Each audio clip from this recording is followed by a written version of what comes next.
Bangladesh team আমার যখন debut হয়েছিল, আহ, তখন মাশরাফির আন্ডারে আমার ডেবু হয়েছিল এবং আলহামদুলিল্লাহ আমি অনেক ক্যাপ্টেনকে পেয়েছি। সো এটা অবশ্যই আমার জন্য একটা ভালো লাগার বিষয় যে তাদের কাছ থেকে অনেক কিছু শিখতে পেরেছি, যেটা আমি হয়তো আমার এই ক্যাপ্টেন্সিতে কাজে লাগাতে পারবো। এখন তো আমাদের অবশ্যই রেসপন্সিবিলিটি নেওয়ার সময় এসেছে এবং দেখেন আমরা যথেষ্ট ইন্টারন্যাশনাল ক্রিকেট খেলেছি, প্রায় 8-9 বছর ধরে খেলেছি। সো যারা জুনিয়র আছে তাদেরকে অবশ্যই পারফর্ম করতে হবে, কিভাবে সেই সাজেস্টগুলো করব, যেটা আমরা যখন প্রথমে ঢুকেছিলাম বড় ভাইরা আমাদেরকে যেভাবে হেল্প করেছে।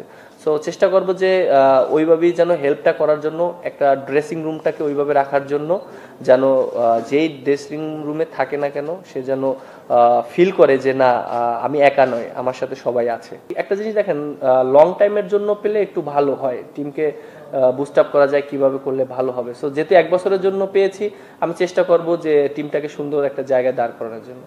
না, আপনি দেখেন যে যেটা আপনি বলেছেন, বেশি লং টাইম থাকলে তো ভীষণটা ভালো থাকে, যেহেতু ওডিআই সামনে ওয়ার্ল্ড কাপ।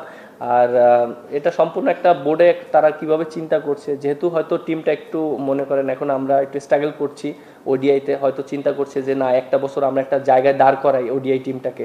সো তারপরে হয়তো আমাদের নেক্সট স্টেপ বা প্ল্যানিংটা তারা এই জিনিসটা জানাতে পারবে যে জিনিসটা কিভাবে করবে, কন্টিনিউ করবে নাকি হয়তো করবে। সো এখন ডিপেন্ড করে আমাদের, যেহেতু একটা বছরে আমাদের ওডিআই অনেকগুলো খেলা আছে। সো আমাদের এখন সময় এসেছে ওডিআই টিমটা একটা জায়গায় দাঁড় করানো, কারণ আপনি দেখেন যে দুইজন সিনিয়র ক্রিকেটারও কিন্তু আমাদের ওডিআইতে মনে করেন তারা রিটায়ারমেন্ট করেছে। সো আমার কাছে মনে হয় যে যারা অপরচুনিটি পাবে তাদেরও এই জিনিসগুলো, কারা অপরচুনিটি পাবে, কিভাবে সেট করতে হবে, এই 1 বছরের ভিতরে আমার কাছে মনে হয় যে সব কিছু সেট করা যাবে।